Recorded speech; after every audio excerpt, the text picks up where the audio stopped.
Tu n'échoues jamais. C'est quel problème qui le fait reculer? Je suis un enfant. Papa est là, je ne veux pas échouer.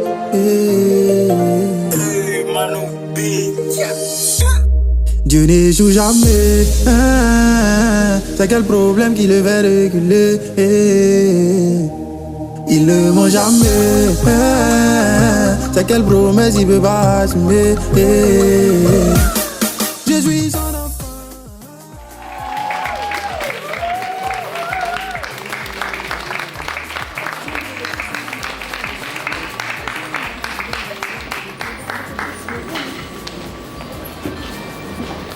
C'est parce qu'il y a un Dieu pour exaucer. Chaque chose en son temps, ma victoire arrive parce que je suis pas né pour pleurer. Enfant de Dieu n'aime pas la galère, enfant de Dieu n'aime pas facilité. Je poursuis ma vision, je n'arrête pas. Faut aimer mon affaire si tu es fâché. Quand travail est semé, c'est succès en masse. Merci pour ce moment, merci pour cette conférence de presse. Nous ne pouvons pas commencer sans toi parce que nous sommes des enfants. En toute chose, puisque tu es alpha, nous pouvons toujours commencer avec toi seulement. Pourquoi commencer cette conférence de presse? Et c'est vrai que c'est juste un jeu de questions-réponses, mais laisse au-delà de cela, Seigneur, que toute gloire te soit rendue et toi seul. Plein succès à ce projet, plein succès à ce concert, surtout plein succès au ministère de ton fils, de ton enfant, ton serviteur, car c'est le nom puissant de Jésus-Christ que j'ai ainsi prié. Amen. Amen.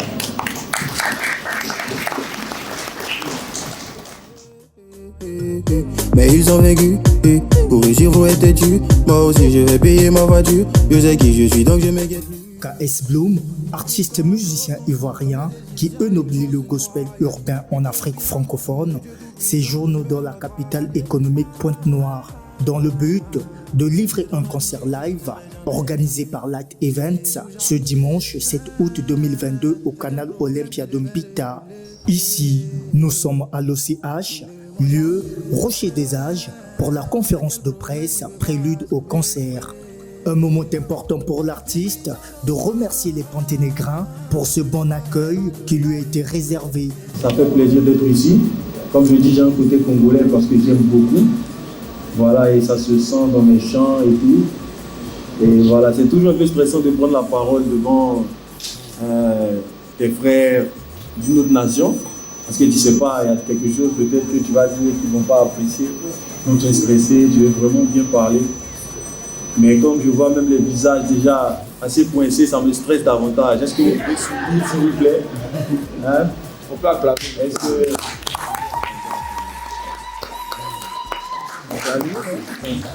Vraiment, je suis content. Je ne sais même pas quoi dire.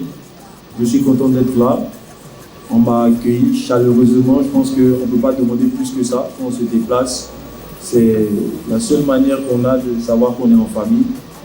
Il y a des endroits où tu vois, personne ne te calcule. Il y a des endroits où on a fait des conférences, il n'y a pas eu autant de monde. Et vraiment, c'est une preuve que je suis chez moi. Et vraiment, je bénis Dieu pour ça. Est-ce qu'on peut acclamer le Seigneur pour lui?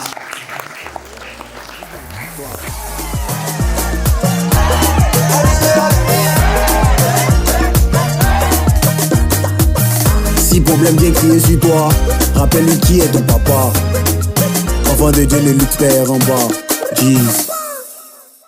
Juste après cela, l'artiste a échangé avec la presse. La première question, pourquoi vous avez choisi la chanson religieuse? Qu'est-ce qui vous avait motivé? La deuxième question, est-ce que vous êtes à l'aise dans la chanson religieuse? Est-ce que vous êtes à l'aise? J'ai choisi parce que j'ai changé de vie. Ça, c'est un. Ici, on a pour motivation de faire tout pour la gloire de Dieu.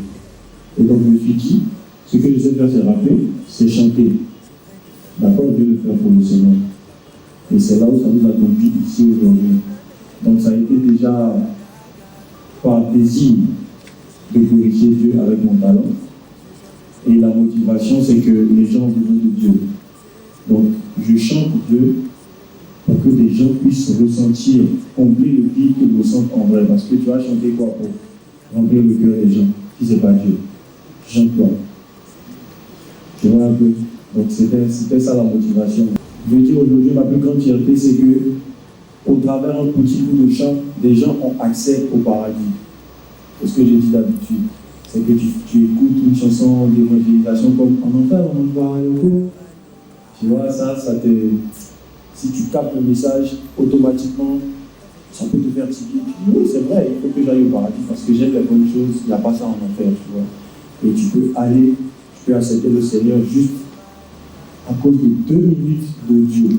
Donc ça, c'est l'une de mes plus grandes fiertés aujourd'hui, que les gens reçoivent le salut par une petite chanson. La première serait sur le choix du Congo après la mésaventure du Cameroun. Déjà, je pense avec ce qui s'est passé au Cameroun, qu'est-ce qui a motivé Cassie Bloom d'accepter cette invitation du Congo? Quelles ont été les motivations? Est-ce que Cassie Bloom, depuis cette aventure, a comme certaines peurs de s'engager pour d'autres pays du continent? C'est vrai que tu as fait la place de Paris après là. Et la deuxième question, est-ce que Cassie Bloom est dans la liste des artistes gospel qui sont dans le carré VIP? Parce que quand je vois là, les prix de tickets, on est à 7 000, 10 000, 20 000. Est-ce que c'est du gospel VIP quand on sait que l'évangile est gratuit? Et puis, autre question, il s'agirait. Désolé, mais.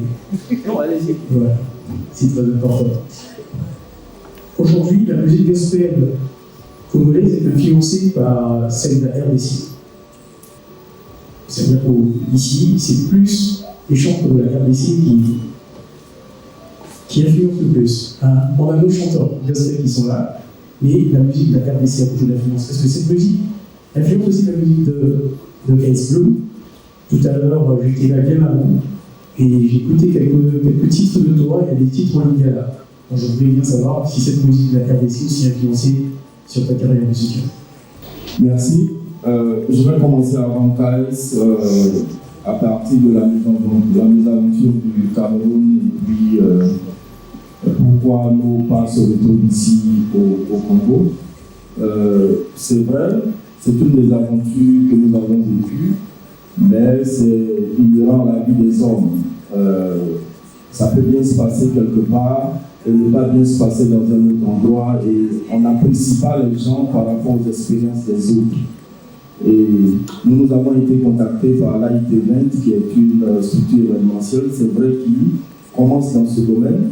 Mais premièrement, ce sont des jeunes dames avec qui nous partageons la même foi. Donc nous croyons au même Dieu, et si nous voyons nos frères prendre des initiatives, que ce soit en Côte d'Ivoire ou en dehors, il est de notre devoir aussi de les encourager, il est de notre devoir de les accompagner, et c'est tout le sens de notre présence ici. Après, ce qui s'est passé au Cameroun, ce sont des promoteurs camerounais, ce n'est pas tout le Cameroun qui nous a fait quelque chose. Donc, on peut se retrouver même la semaine prochaine au Cameroun, parce qu'avec Dieu, on vit des expériences et puis on s'en sert pour poser nos pas à l'avenir. Merci.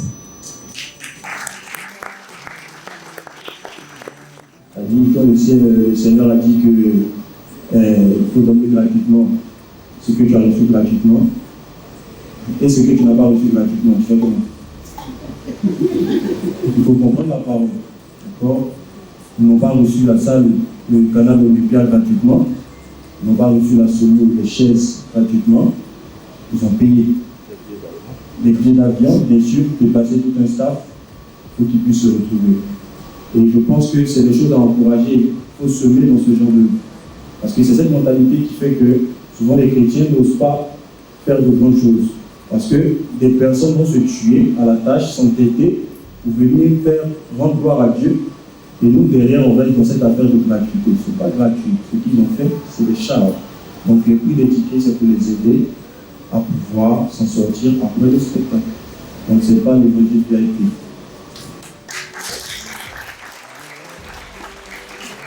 La première question va directement à l'endroit de l'artiste Esloum qui est avec nous. Esloum, né en 8 octobre d'une année et converti le 9 octobre 2017.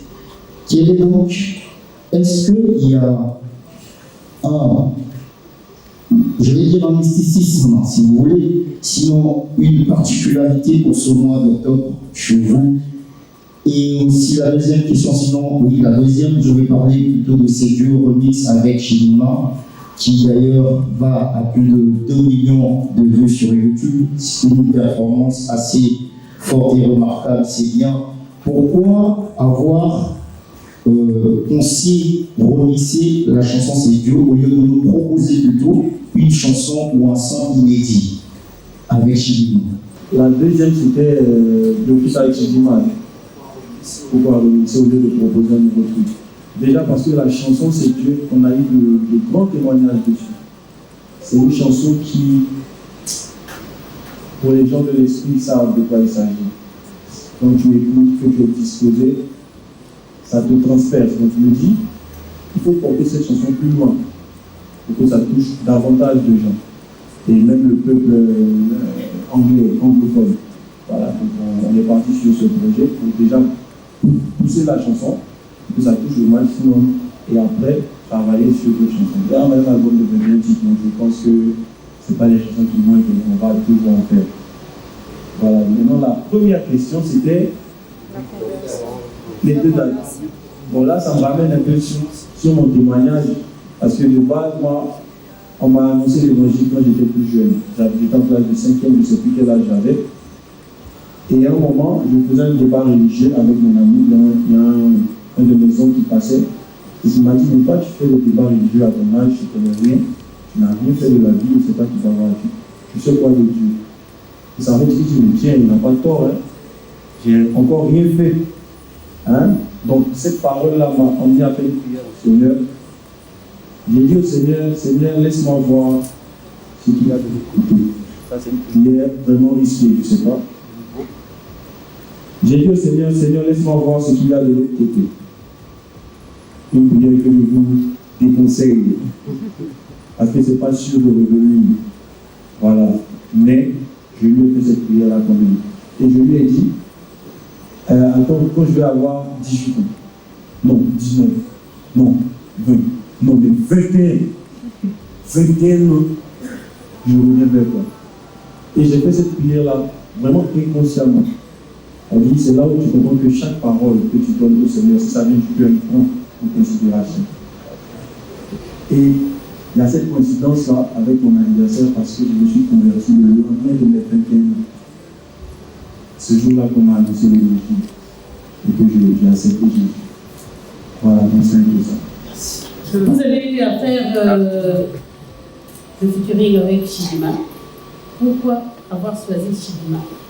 Alors qu'ici, par exemple, au Congo, on a des artistes, vous avez voulu faire du genre. Mais nous avons des artistes ici, tels que Irène Makosoé. Pourquoi avoir choisi Chidima? Est-ce que vous avez voulu profiter par son nom, le buzz qu'elle a? Il y a déjà le buzz. Ma deuxième question est, l'artiste, vous êtes sûr de terminer avec l'envoi que vous avez choisi, c'est-à-dire de continuer et terminer votre carrière avec des chansons religieuses? J'aime beaucoup la deuxième question, mais je vais répondre à la première. Donc, comme j'ai dit tout à l'heure, le feat avec Chidima, c'était pour toucher le peuple anglophone. Et quand je regarde dans les statistiques de personnes avec qui ça allait mieux passer, c'était elle, son profil qui correspondait le plus. Et elle aussi, on a à peu près le même témoignage, parce qu'elle était avant dans le coupé décalé, comme on dit chez nous, à musique mondaine, et elle s'est convertie récemment. Donc ça fait le même témoignage, et le film passait mieux quand on est parti avec Chidima pour la collaboration. La deuxième question, est-ce que tu vas terminer dans le gospel comme tu as commencé? Tout dépend de ce qu'on appelle gospel. C'est là où on peut être choqué déjà, tout dépend. Quand le Seigneur est venu, il a dit repentez-vous car le royaume des cieux est proche. Il a commencé par annoncer le royaume. il a annoncé de l'année. Après ça, il a commencé à donner des conseils et parler des choses, des faits de société, des problèmes de couple. Il disait par exemple, ne cherche pas la femme de Dieu, pardonne à ton frère. Donc moi je pense que quelqu'un qui fait le gospel, qui est en réalité une musique de bonne nouvelle, peut toucher des terres comme le pardon, comme l'amour que j'ai déjà chanté, comme même le mariage, parce que le mariage vient de Dieu. La Bible dit que le mariage soit honoré de tous. Donc faire des chansons à l'honneur du mariage, c'est pas témoignage. Moi je ne pense pas à ça. Parce que le mariage, c'est une très grande institution divine. Après notre relation avec Dieu, pour ceux qui sont mariés, ils savent que c'est notre relation avec leur époux ou leur épouse. Qui de mieux placé que les enfants de Dieu pour donner des conseils ou faire des chansons sur le mariage? Si on ne fait pas ça, c'est les dadjous là qui vont donner leurs conseils. Non, je suis très sérieux. Donc, pour répondre à ta question, ça dépend de ce que tu appelles gospel. J'ai commencé avec Dieu, et je vais terminer avec Dieu. Voilà, je vais terminer avec Dieu. Mais peut-être pas comme on s'y attend. Ça, je le dis honnêtement. Pas comme on s'y attend. Esti Goulman, journaliste reporter Boosty 1942, animateur télé-radio. Alors, votre cursus musical commence par la musique profane et ensuite une pirouette dans le gospel. Pouf, succès en Afrique francophone, chose qui ne se fait pas ou presque pas. Connaissons tous les artistes qui ont quitté le monde que nous appelons bien sûr le monde des païens pour se jeter dans le gospel. La plupart a disparu. Mais vous, vous êtes là, vous avez fait un succès et vous continuez à le faire. Comment gérez-vous ce succès? Et la toute dernière interrogation, c'est de savoir, effectivement, vous aurez concert, mais qu'attendez-vous des Monténégrins après ce concert? Merci, Jonathan. Honnêtement, je ne considère pas. Parce que il y a ce qu'on appelle le brisement, qui est une étape après la conversion, pour te rendre humble. Et je pense que tous les chrétiens convertis de nouveau sont passés par cette étape. Où vraiment le Seigneur enlève tout ce qui a orgueil, tout ce qui est pour te façonner avant de t'envoyer en mission. Vous voyez? Donc, avant, mon brisement c'était d'être un vendeur ambulant. Je ne sais pas si on a ici des personnes qui vendent dans les gares. Bien évidemment. Oui. En 2017, il y avait une chanson même, quand je venais devant les clients, je chantais Fais comme un matin, tomate et cheveux. Fais comme un matin, tomate. Donc, aujourd'hui, quand je vois tout ça, quand l'orgueil veut monter dans mon cœur, parce que ça arrive souvent, honnêtement, j'entends la chanson Fais comme un matin, tomate et cheveux, pour me rappeler que c'est lui qui m'a pris de tel compte en matin pour me mettre où je suis aujourd'hui.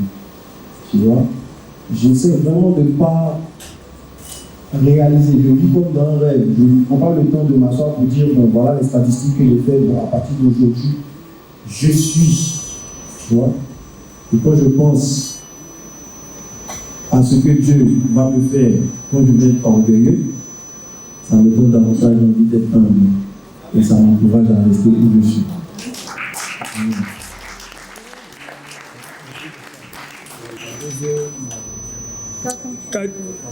Voilà.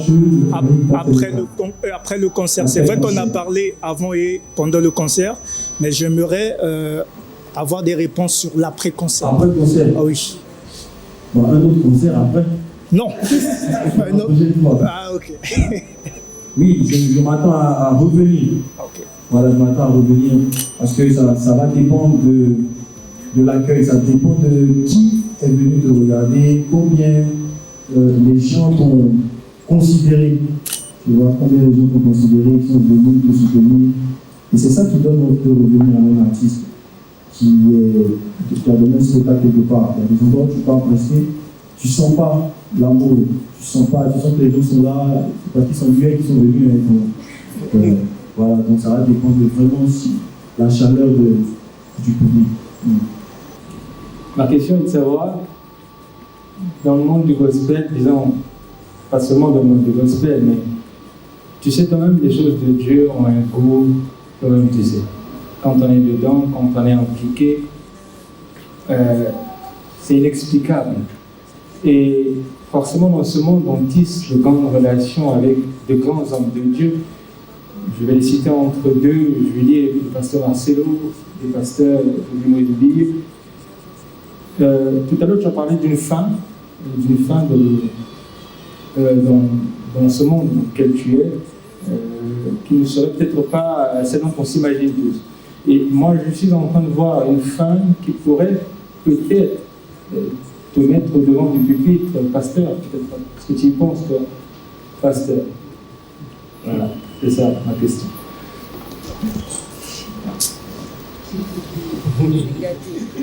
Honnêtement, qu'est-ce qu'on peut acclamer le Seigneur pour les pasteurs?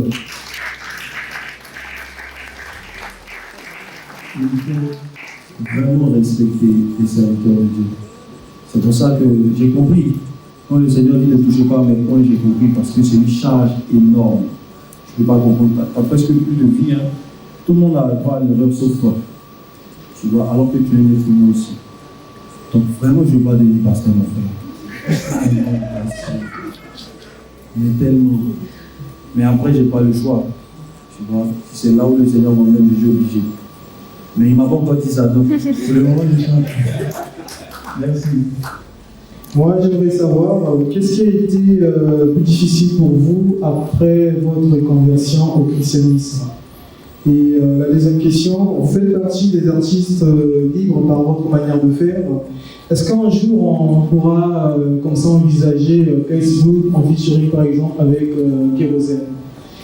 Et pour finir, est-ce que vous envisagez faire une collaboration avec un artiste congolais? C'était tout, merci. Par exemple, Le plus difficile après la conversion. Je veux dire, toutes les étapes sont difficiles. Toutes les étapes sont difficiles. C'est comme à l'école. Le CP1, le CP2, je parlais tout à l'heure du brisement. Ça, c'était difficile quand même.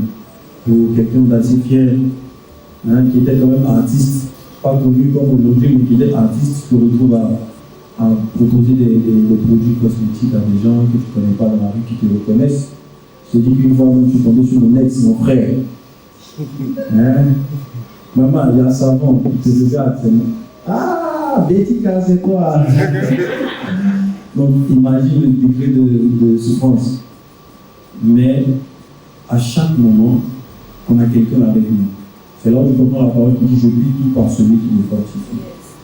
Donc, à chaque étape, le Seigneur nous donne la force de surpasser. La deuxième question, est-ce que je peux me mettre en fit avec Kérosène? Ça dépend du centre d'intérêt, du sujet.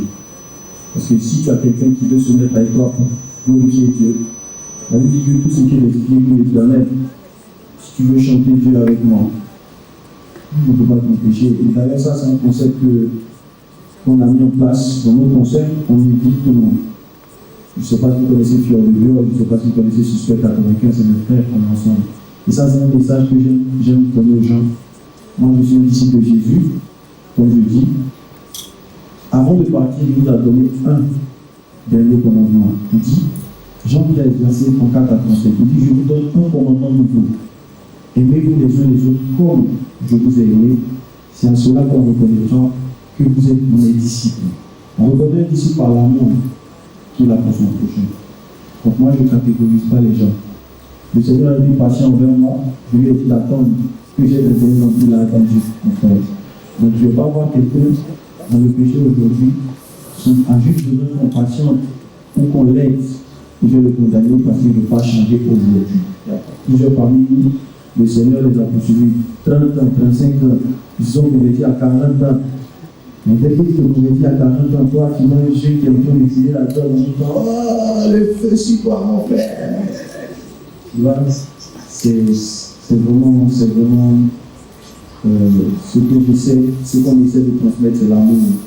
Ça, c'était la deuxième question. Et la troisième question. Un featuring avec un featuring avec un artiste. Oui, bien sûr, Ça dépend des propositions, ça dépend de la chanson et ça dépend du feeling. Parce que chaque artiste a son feeling.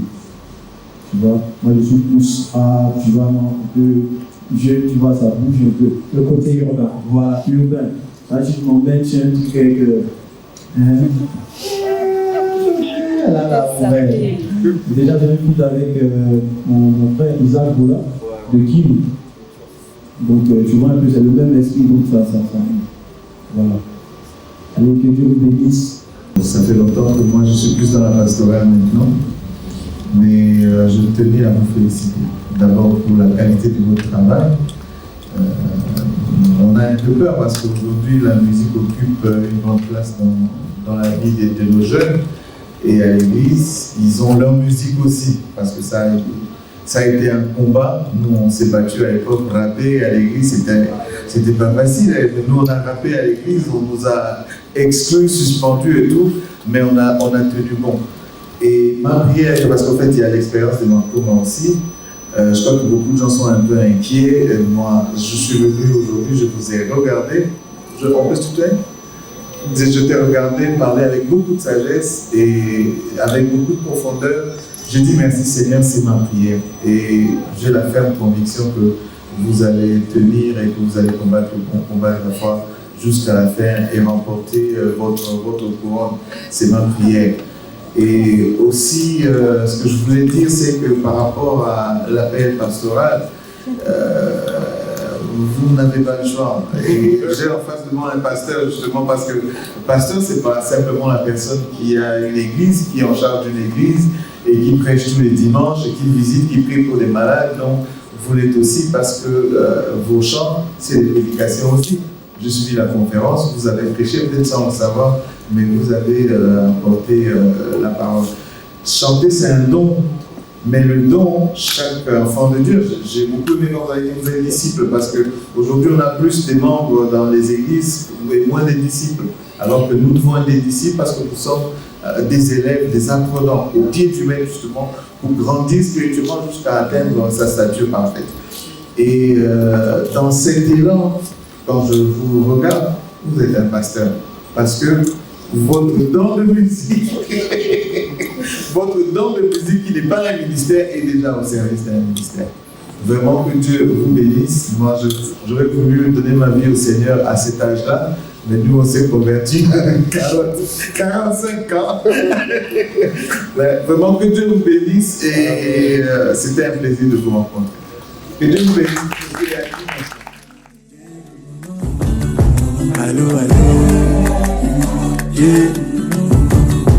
Allez, yeah. Allô, yeah.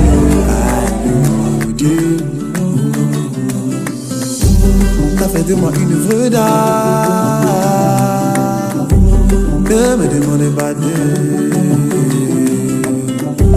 T'as fait de moi une œuvre d'art. Ne me demandez pas de. KS Bloom, artiste musicien qui véhicule l'amour de Dieu à travers ses chansons, invite le public à ce concert live qui sera certainement riche en révélations. Il faut être là pour voir. Oui, honnêtement, je ne vais pas spoiler le programme. C'est un truc qu'il faut venir pour découvrir.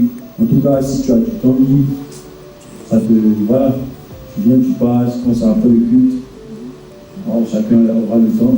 Tu viens, tu vas assister au concert. Et après, tu pourras dire. Parce qu'après, ça va faire genre, on va trop faire de promesses, tu vas beaucoup bavarder. Et puis tu arrives, tu ne vois pas.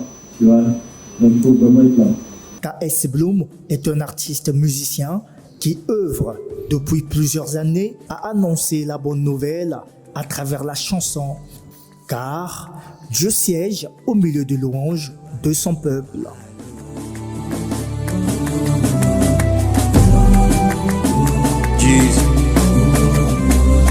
Et t'oublie un peu d'abord, avant que j'accorde mon scénario.